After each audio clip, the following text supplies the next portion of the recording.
श्री राम समर्थ। अप्रैल 24।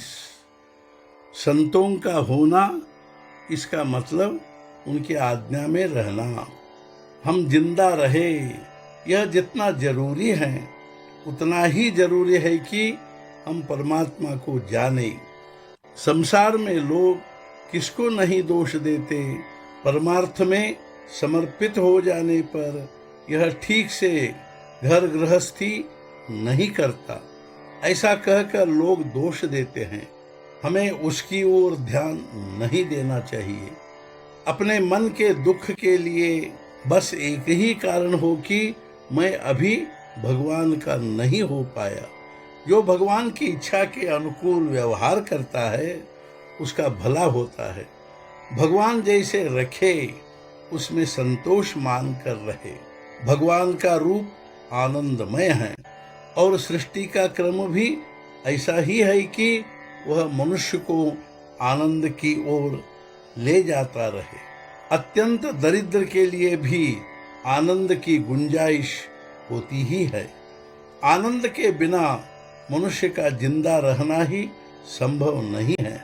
हम जब मूलतः आनंद रूप हैं तो फिर यह दुख का ढेर कहाँ से आया। हमें दुख इसलिए होता है कि हमारी कहीं भूल होती है। मैं सही हूँ या गलत हूँ, ऐसी आशंका मुक्त व्यक्ति के मन को छूती तक नहीं, क्योंकि देवता और वह एक रूप होते हैं।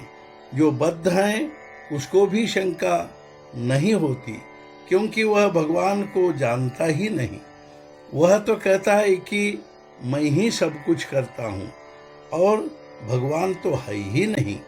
मोक्ष पाने की इच्छा करने वाले को जरूर यह आकुलता लगती है, और जब यह आकुलता तीव्र होती है तब उसकी संतों से भेंट होती है।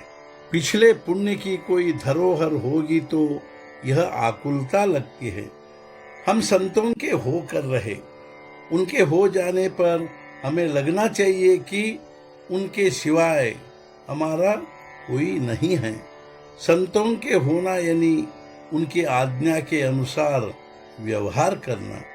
वे जैसा कहे वैसा करना, लेकिन वे जैसा बर्ताव करते हैं वैसा न करे। सत्य की संगति करने पर सत्संगति मिलती है। किसी की भी आसक्ति न रखते हुए संसार में व्यवहार करना ही मुक्तों का लक्षण है। यदि किसी बात की अभिलाषा ही नहीं रखेंगे तो दुख क्यों होगा। अभिलाषा न रखने पर दुख का कारण ही नहीं रहता। जहाँ तुम हो वही सद्गुरु हैं, ऐसा तुम्हें लगता है और संतोष होता है। यही उनकी सच्ची कृपा है। श्रद्धा से जो काम होता है वह तपस्या से भी नहीं होता। अपने गुरु की आज्ञा के अनुसार व्यवहार करने को ही परमार्थ समझो। गुरु साक्षात परमात्मा ही है। उनकी आज्ञा का पालन ही तपश्चर्या है।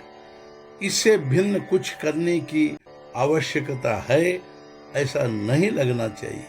अच्छे लोगों को भी लगता है कि अपने मन के विकार मिट नहीं रहे, किंतु विकार जाते नहीं कि रट लगाकर वे घटते तो नहीं, उल्टे बढ़ते हैं।